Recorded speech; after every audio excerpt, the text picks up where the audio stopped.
नमस्ते मेरे प्यारे विद्यार्थी जी, आप लोग कैसे हैं। उम्मीद है कि आप लोग अच्छे होंगे। तो आप लोग कमेंट ज़रूर कीजिए आप लोग कैसे हैं।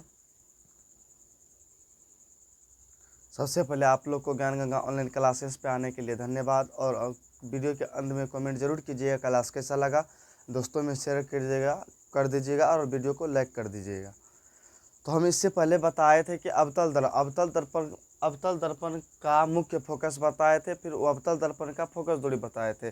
उम्मीद है कि आप लोग क्लास कर लिए होंगे। अगर क्लास नहीं किए हैं तो जाकर के इसी चैनल पे डला हुआ है, जाकर के क्लास कर लीजिए। इसका हम अवतल दर्पण का करा दिए हैं, फिर उत्तल दर्पण का भी कराने जा रहे हैं। चलिए देखिए, तो आप लोग सबसे पहले आप लोगों को ज्ञान गंगा ऑनलाइन क्लासेस पे आने के लिए धन्यवाद। और जो चैनल को सब्सक्राइब नहीं किए, चैनल को ज़रूर सब्सक्राइब कर दीजिए ताकि आप लोग तो वीडियो पहुंच पा सके। तो चलिए हम क्लास को अब स्टार्ट करते हैं। आप लोग देखते चलिए और आप लोग कमेंट में ज़रूर बताइएगा। हम यहाँ पे लिखिए कि उत्तल दर्पण का मुख्य फोकस क्या है। कहाँ यहाँ क्या लिखे है, उत्तल दर्पण का मुख्य फोकस। हम यहाँ परिभाषा लिखते हैं, आप लोग देखते चलिए। फिर परिभाषा लिखा करके हम जैसे अवतल दर्पण का करवाए थे, फिगर से समझा दे, तो उसी तरह इसका भी समझा देंगे। तो आप लोग देखते चलिए। यहाँ क्या है, आप लोग भी हेडलाइन दीजिए कि उत्तल दर्पण का मुख्य फोकस क्या है। तो हम इसका डेफिनेशन लिखेंगे।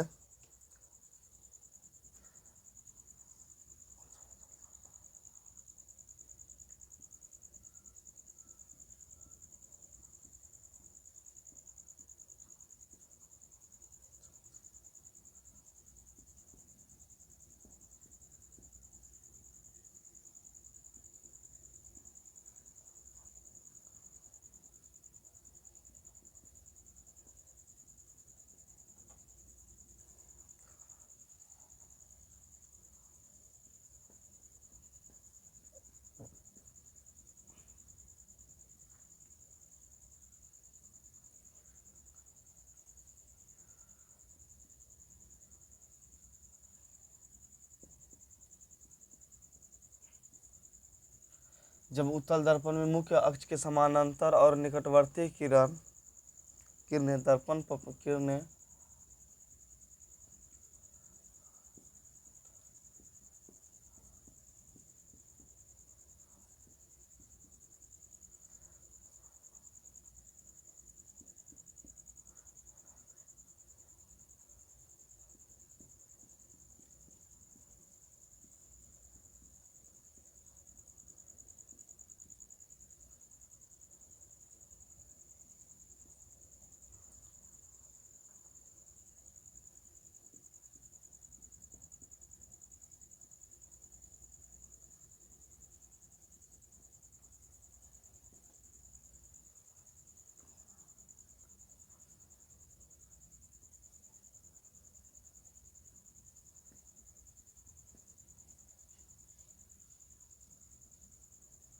मुख्य अक्ष पर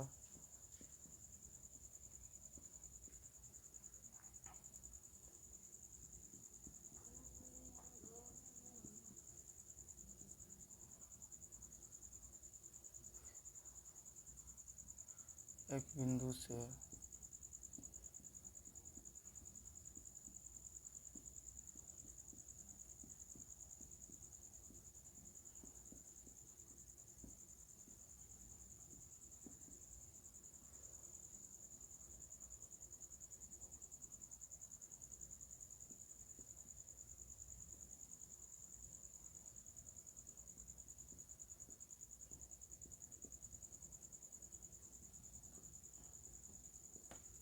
उससे उत्तल दर्पण का मुख्य फोकस उससे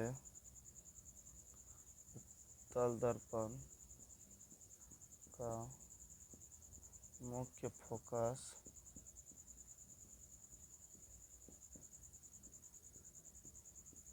कहते हैं। यहाँ नोट में लिखेंगे। नोट में उस दिन भी बताए थे कि नोट में इम्पोर्टेंट चीज़ लिखा जाता है, आप लोग नोट को ध्यान दीजिएगा।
यहाँ दिखाई दे रहा है आप लोग को? तो यहाँ फिगर बना देंगे। चलिए बना देते हैं यहीं पे। तो देखिए पीछे स्थित होता है, पीछे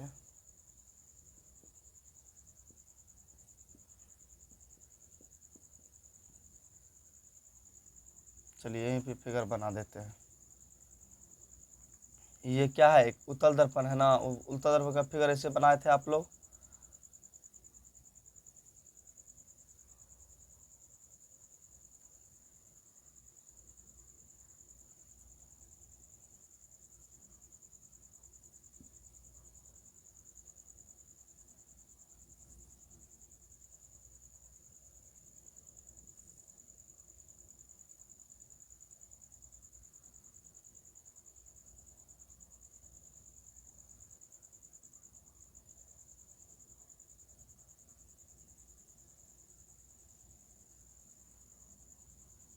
आप लोग फिगर से देखिए फिर कैसे कैसे बना रहे हैं, उसके बाद ही आप लोग समझ पाइएगा।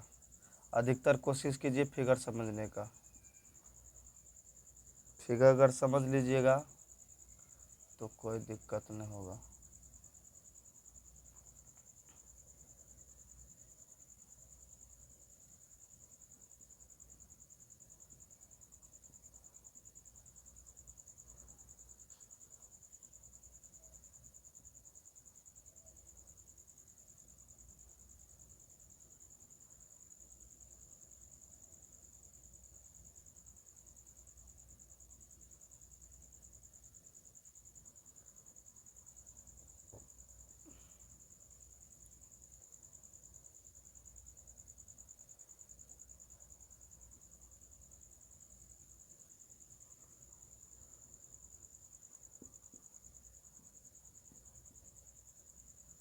सब चीज़ हम समझा देंगे, आप लोग सिर्फ देखते चलिए।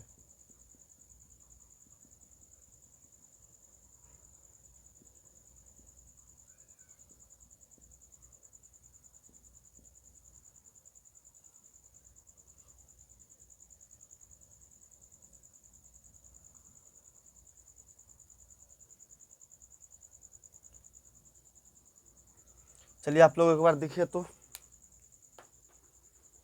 एक बार देखिए आप लोग पढ़िए, उसके बाद हम फिर समझा देते हैं वीडियो को। सॉरी वीडियो फिर हम समझा देते हैं आप लोग को।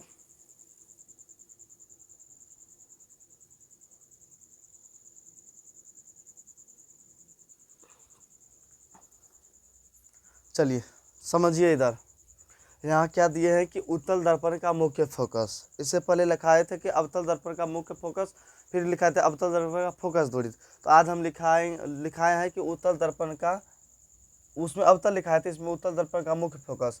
तो यह लिखा है कि जब उत्तल दर्पण में मुख्य अक्ष के समानांतर और निकटवर्ती के किरणें दर्पण पर पड़ती है। अवतल दर्पण में मुख्य अक्ष के समानांतर, अवतल दर्पण में जब मुख्य अक्ष के समानांतर निकटवर्ती, निकटवर्ती मतलब समझाए थे आप लोगों को। निकटवर्ती या समानांतर मतलब होता सब एक जैसे होना चाहिए। ठीक, इसमें कोई दिक्कत? चलिए कोई दिक्कत नहीं है। वो अवतल जब उत्तल दर्पण में मुख्य अक्ष के समानांतर और निकटवर्ती किरणें दर्पण पर पड़ती है, उत्तल दर्पण इसीलिए ऐसा बना है, पड़ती है तो परावर्तन के बाद, अर्थात परावर्तन के बाद जो इस पे प्रकाश पड़ती है उसके परावर्तन मतलब रिटर्न के बाद परावर्तित सभी किरणें, मतलब परावर्तित सभी किरणें मुख्य अक्ष पर एक बिंदु से आती हुई प्रतीत होती है। मुख्य अक्ष पर एक बिंदु पर आती होती क्या होती है, प्रतीत होती है। तो उसे क्या कहते हैं, तो उसे उत्तल दर्पण का मुख्य फोकस कहते हैं। समझिए, जब उत्तल दर्पण में मुख्य अक्ष के समान, अब जब उत्तल दर्पण में मुख्य अक्ष के समानांतर और निकटवर्ती किरणें दर्पण पर पड़ती, सभी निकटवर्ती किरणें दर्पण पर पड़ती है, तो दर्पण के बाद परावर्तित सभी किरणें मुख्य अक्ष पर एक ही बिंदु से आती हुई प्रतीत होती है। एक ही बिंदु से आती हुई प्रतीत होती है। देखिए यहाँ से सब कोई इधर है, कोई इधर है, कोई इधर, एक ही बिंदु से सब प्रतीत हो रही ना। हाँ, यही यहाँ पे यही बात बोला कि एक ही बिंदु से आती हुई प्रतीत होती है, तो उस दर्पण को दर्पण का मुख्य फोकस कहते हैं। उम्मीद है कि आप लोग समझ गए होंगे।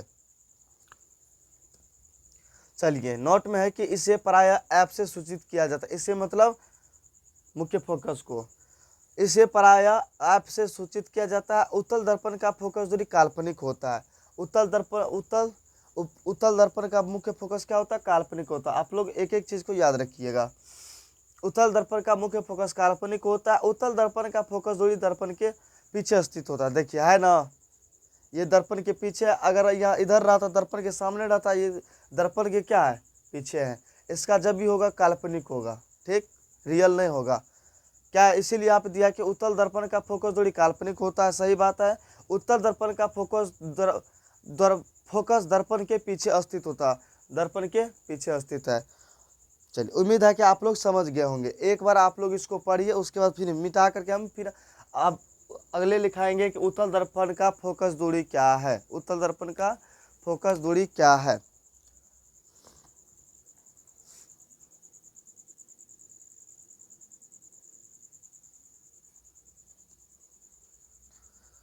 किसी को कोई दिक्कत नहीं होता, हम कोशिश करें किसी को कोई दिक्कत नहीं होगा। चलिए हम आप लोग अब लिख लिए होंगे।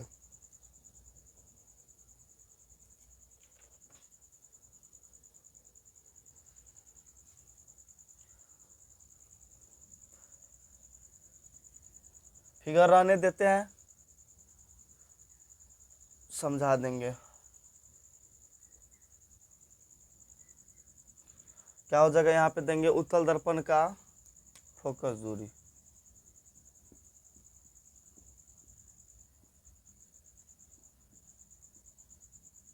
थोड़ा रुकिए, मार्कर चेंज करने दीजिए।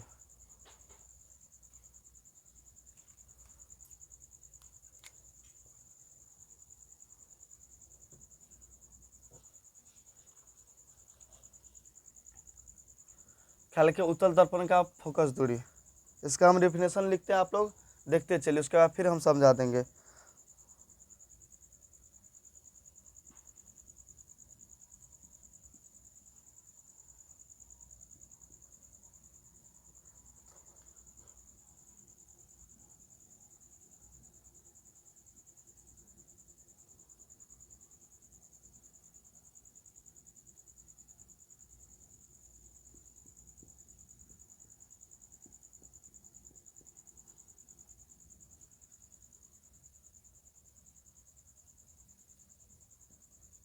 उत्तल दर्पण के ध्रुव एवं मुख्य फोकस के बीच की दूरी को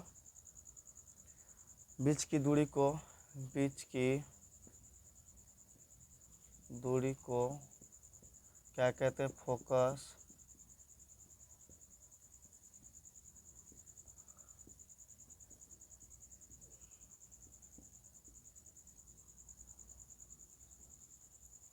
इसे कौन ऐप से सूचित करते हैं?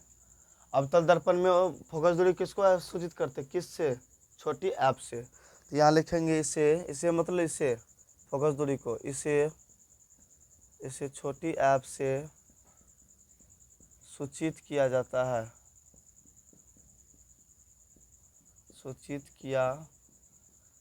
है। आप लोग एक एक चीज को ध्यान में रखते चलिए, जैसे बता रहे हैं उससे याद करते चलिए, और एक एक चीज को ध्यान में रखिए किसको कौन चीज़ से सूचित करते हैं। उसके बाद ही आप लोग क्वेश्चन को समझ पाइएगा, उसके बाद ही सब आप लोग को बन पाएगा। इसीलिए जो भी विद्यार्थी याद नहीं किए तो याद कर लीजिएगा, उसके बाद ही समझ में आएगा। पढ़ाई कीजिए। चलिए यहाँ लिखा है कि उत्तल दर्पण का फोकस दूरी, यहाँ क्या दिया है? ध्रुव एवं मुख्य फोकस के बीच की दूरी। ध्रुव ये हुआ, उसके बाद ये हुआ मुख्य अक्ष, इसके बीच की दूरी।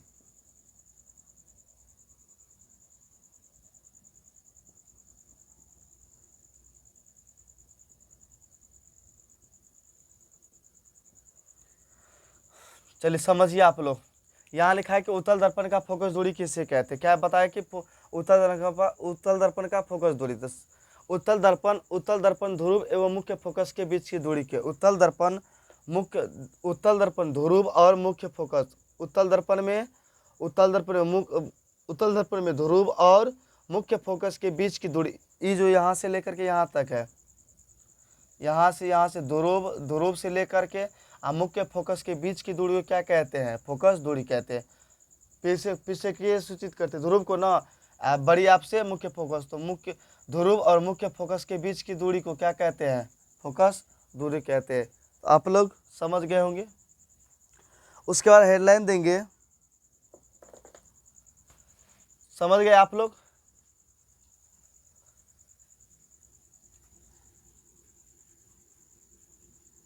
अब हेडलाइन देंगे समतल दर्पण की विशेषताएं।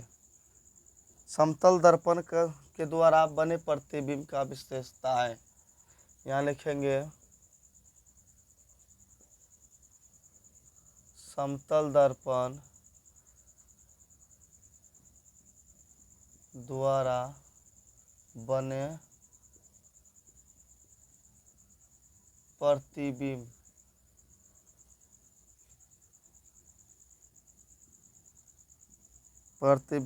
की विशेषता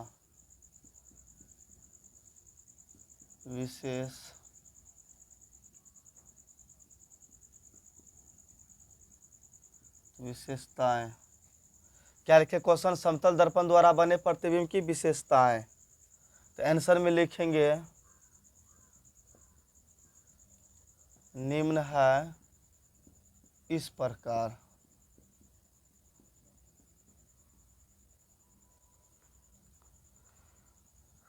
आप लोग भी क्वेश्चन लिखिए कि समतल दर्पण की क्या है? समतल दर्पण द्वारा बने प्रतिबिंब की विशेषताएं बताएं।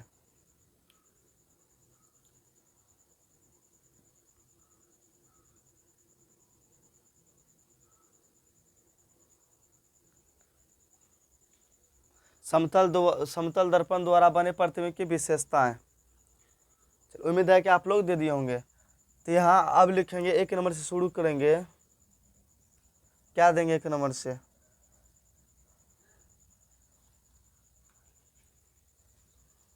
यह प्रतिबिंब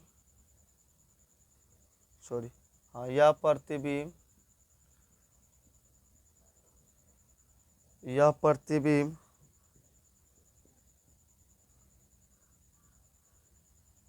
काल्पनिक होता है। ठीक, उसके बाद इसे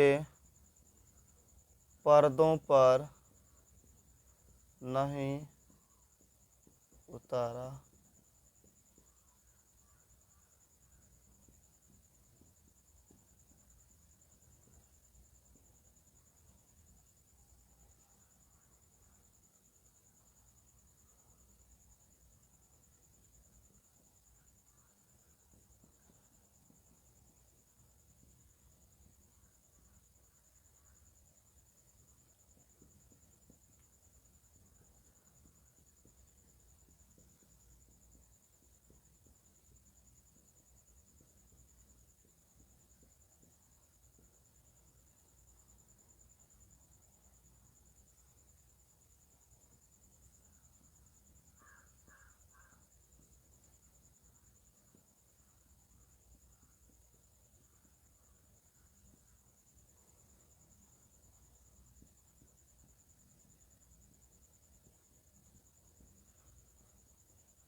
फिर 5 नंबर में यहाँ देंगे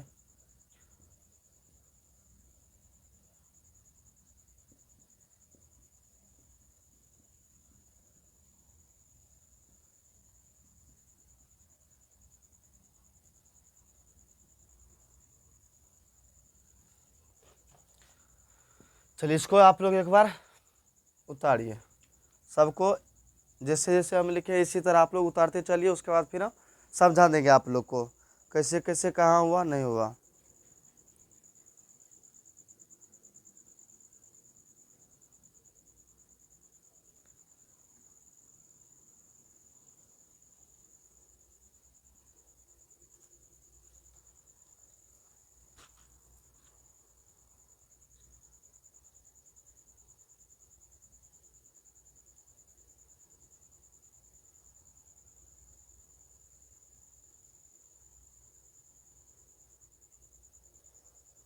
चलिए आप लोग उतार लिए होंगे। यहाँ क्वेश्चन लिखे समतल दर्पण द्वारा बने प्रतिबिंब की विशेषताएं बोले बताने के लिए। तो निम्न है इस प्रकार। एक नंबर में देखिए, यह प्रतिबिंब काल्पनिक होता है। यह प्रतिबिंब क्या होता है? काल्पनिक होता है। इसका ऑब्जेक्टिव भी हम कराए थे।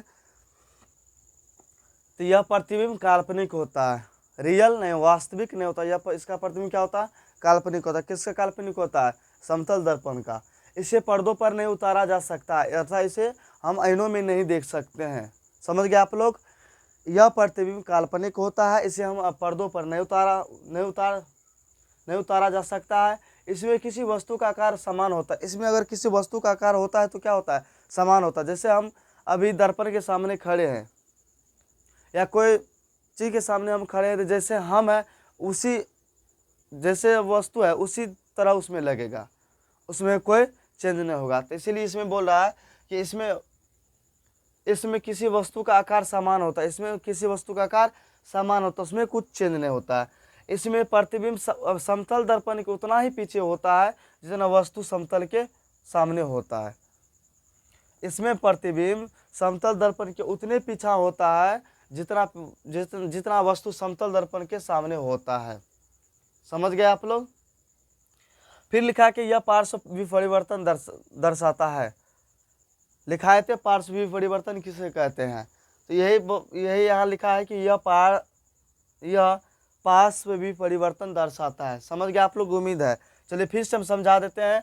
समतल दर्पण की कुछ विशेषताएं निम्नलिखित है इस प्रकार। एक नंबर में हम बताए हैं कि यह प्रतिबिंब काल्पनिक होता है। यह प्रतिबिंब क्या होता है? काल्पनिक होता है। इसे हम पर्दों पर नहीं उतार सकते। पर्दों मतलब इसे हम आईनों में नहीं देख सकते हैं।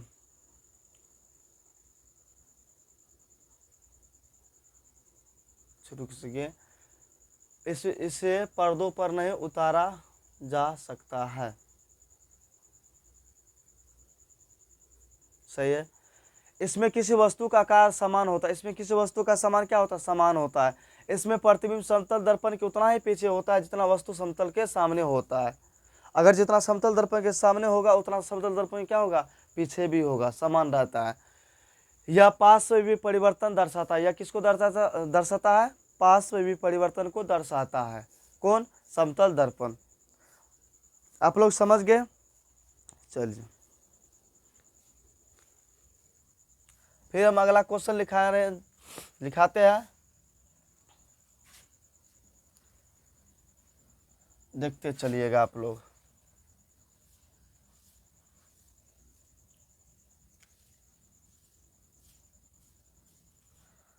अब क्वेश्चन है कि अवतल दर्पण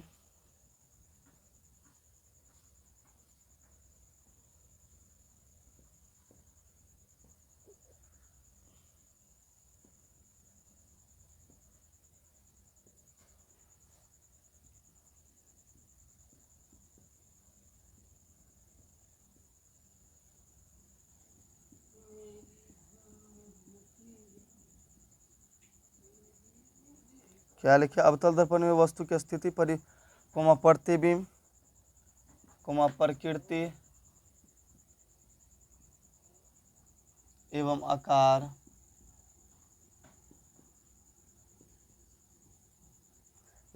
को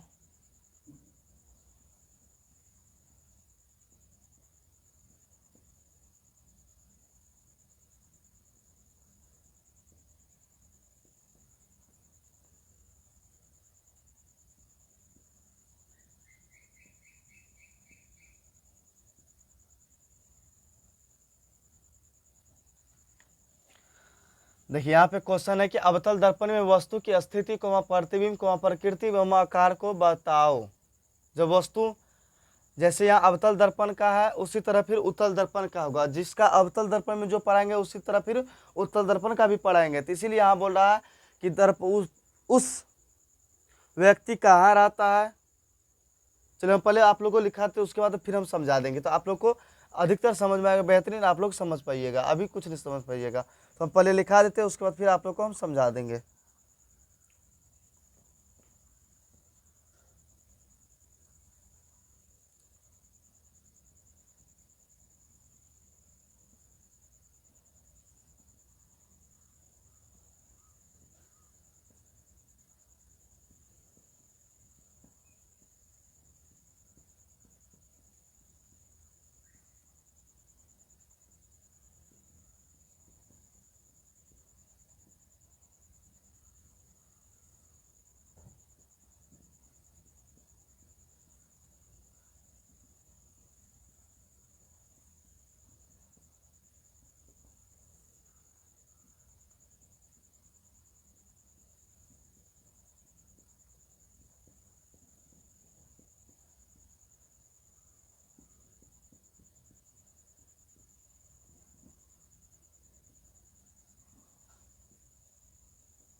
क्वेश्चन तो आप लोग समझ गए हैं।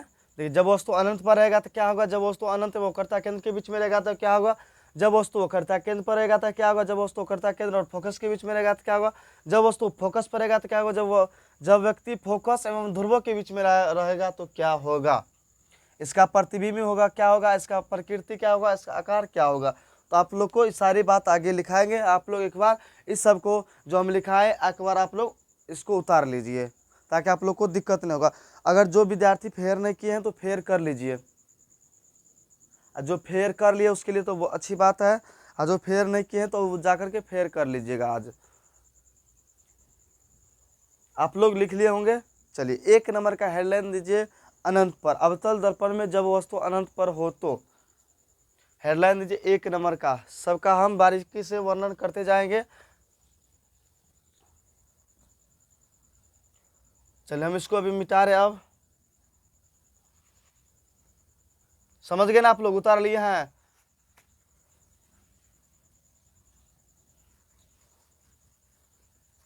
यहाँ लिखे अवतल दर्पण में क्या था, 1 नंबर में अनंत पर। तो यहाँ लिखेंगे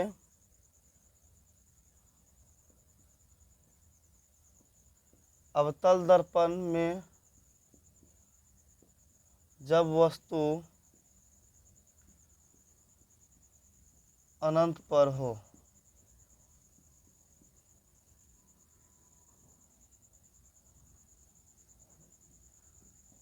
तो अब क्या क्या होता है, इस सब के बारे में आप डिफिनेशन से समझेंगे। अब लिखेंगे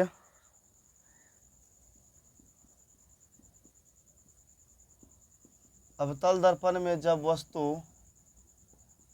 ये मार्कर नहीं चल रहा है, चलिए इसी से हम लिख देते हैं। अवतल दर्पण में जब वस्तु अनंत पर, अवतल दर्पण में जब वो वस्तु अनंत पर रहता है तो प्रति अनंत पर रहता है तो प्रतिबिंब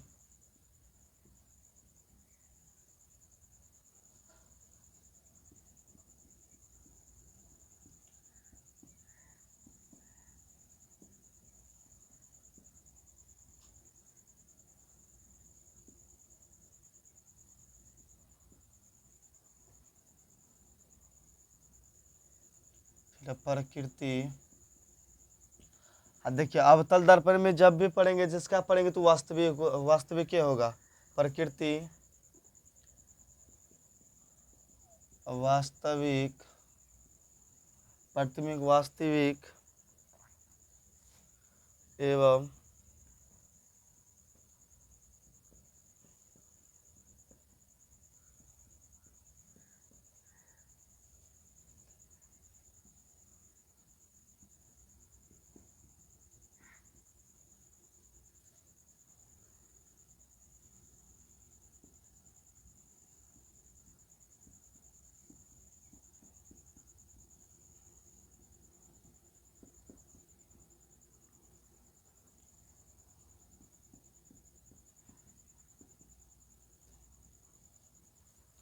फिगर अब बना देते हैं।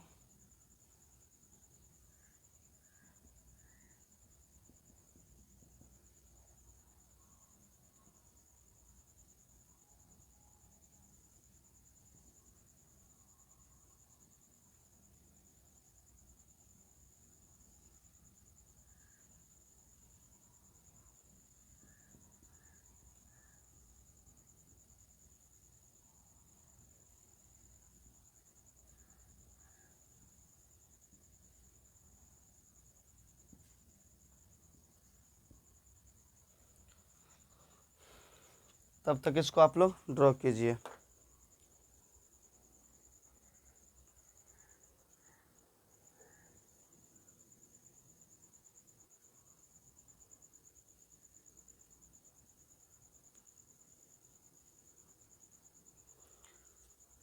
दर्पण में अधिकतर आप लोग फिगर को ही याद रखिएगा, उसके बाद अगर फिगर को याद रखिएगा तो परिभाषा बन जाएगा।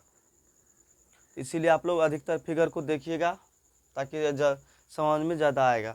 तो देखिए हम लिखा है यहाँ पे, अवतल दर्पण में जब वस्तु अनंत पर हो तो। अवतल देखेंगे कि अवतल दर्पण में जब वस्तु अनंत पर आता है तो क्या होता है।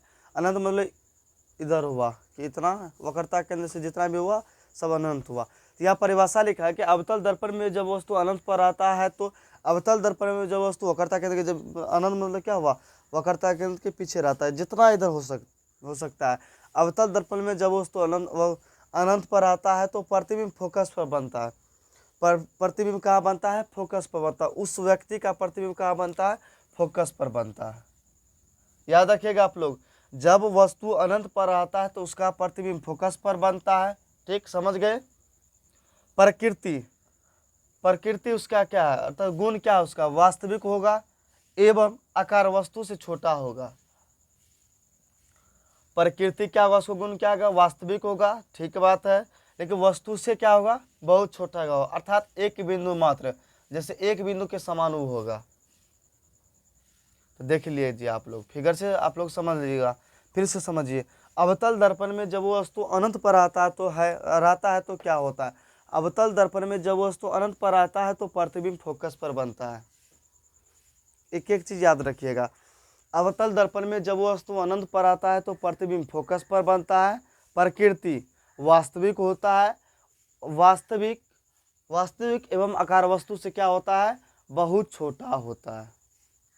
समझ गए आप लोग, याद रख लीजिएगा, साधारण परिभाषा आप लोग याद रख लीजिएगा। फिर उसके बाद अगला है कि अवतल दर्पण में जब वस्तु अनंत एवं वक्रता केंद्र के बीच में हो तो। अवतल दर्पण में वस्तु जब वक्रता केंद्र अवतल दर्पण में जो वस्तु अनंत एवं वक्रता केंद्र के बीच में हो तो क्या होता है। तो इस सब के बारे में क्या 5 बचा 6 गो लिखाए हैं, अब 5 तो बचा है। तो अब अगले वीडियो में हम बता देंगे कि क्या है, क्या होगा। तो आप लोग, उम्मीद है कि आप लोग समझ गए होंगे। अगर समझ गए हैं तो कमेंट में यस ज़रूर लिखिए। और इस चैनल को, इस परिवार को आप लोग जोर शोर से आप लोग आगे बढ़ाइए ताकि हमें एनर्जी मिल सके।